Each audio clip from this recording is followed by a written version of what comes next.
to ECOP. The East African crude oil pipeline, it has been having challenges in terms of financing. People are protesting against it. Could you tell us how far have you gone in terms of sorting out some of the issues that have been out there in the public? Yes, indeed, the East African crude oil pipeline faced some headwinds, especially during 2023, with the whole movement from the environmentalists challenging the project. But we are happy to report that as a country, working with our partners Total Energies and CNOOC, UNOC, Petroleum Authority of Uganda, we've been able to demonstrate that the East Africa crude oil pipeline is a compliant project when it comes to issues of environment, but also social protection, issues of land acquisition. Arising from that, we're then able to close the financing, and we are now on track. We've imported about 1,100 kilometers out of the 1,443 kilometers that is required for the pipeline in terms of its laying. That is being quoted in Tanzania in terms of insulation of this pipeline, and then chunks or batches of these, we call them line pipes, before their pipelines joined, are being brought into the country. So really the progress is now good. We've picked traction, and we are confident that the revised dates of first oil for next year will be achieved. How much is the project costing, and how much deficit were you having, and have you sorted this?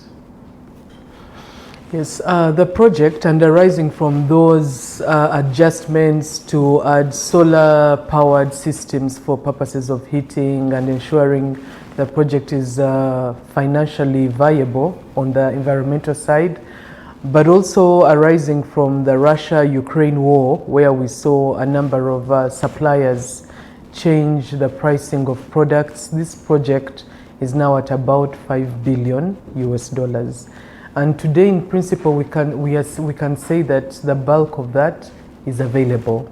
We are not in the market looking for any additional funding. So we are finalizing with the financials that we locked in at financial close to continue disbursing for purposes of implementation of the project. It's until recent when these other local banks came in and they saved the day, but you are having challenges in financing the...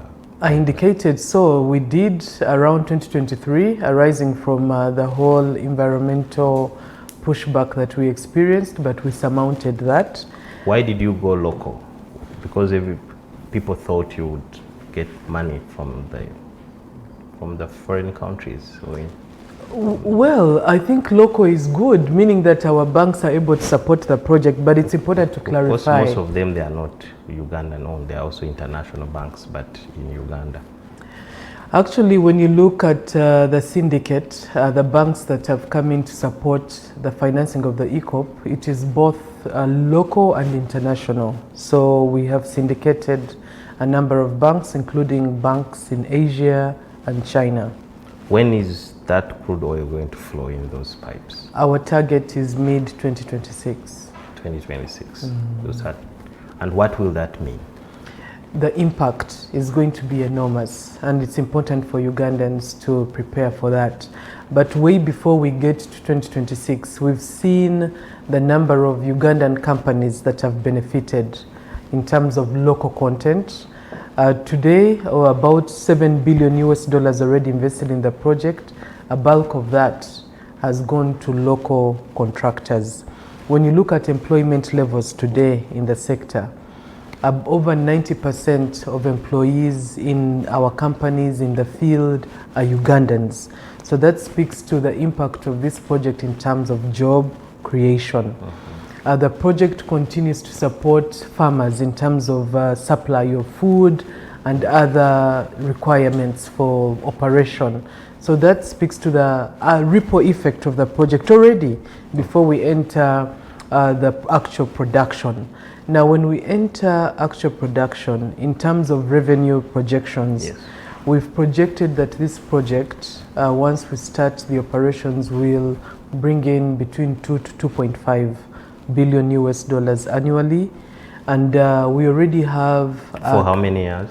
Running for 20 years for the existence of the commercial reserves discovered so far.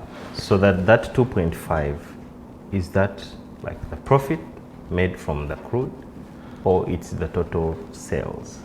It is what we term as government take. Government take. Government take. You've now deducted the profits taken by the oil companies that have invested. This is now government's take.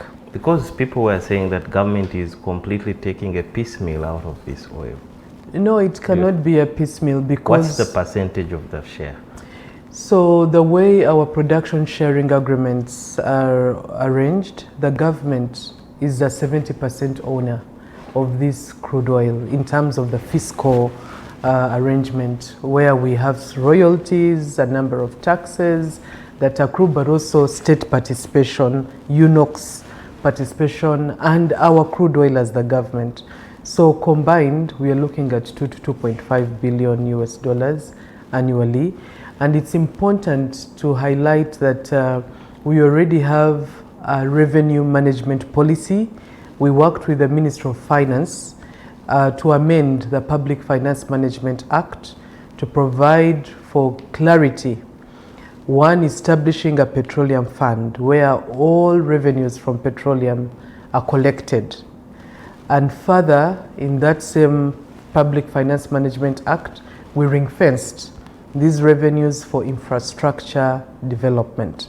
So we can only put them to infrastructure, and we've already seen it. We've been collecting revenues arising from our production sharing agreements over the years, signature bonuses, rental fees, among others. And these partly this funding has gone to support us in developing our Karuma hydropower. Our equity contribution for Karuma came from this petroleum fund, and it has done many other things. So that is the government's policy. Revenues from petroleum will be used for infrastructure development. How are you going to prevent it from being a curse? We have already prevented it from being a curse in terms of the foundation that we've laid. Because most times, in terms of how you people communicate to the public have a stake in this. But information going to the public is always limited.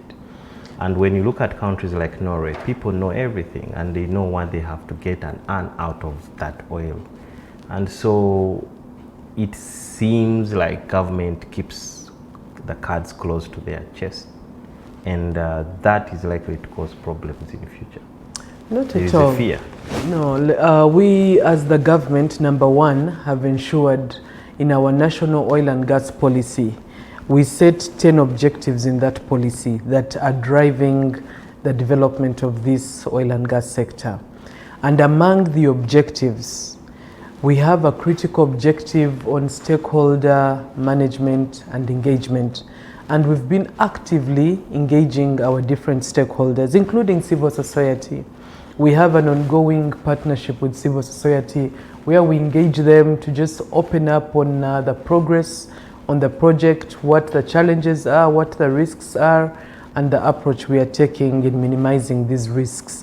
So we've been engaging at different levels. We engage at local government level. We have our teams moving around.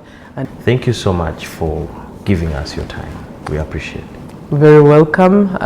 Thank you, NTV, for always looking out for the ministry to update the country.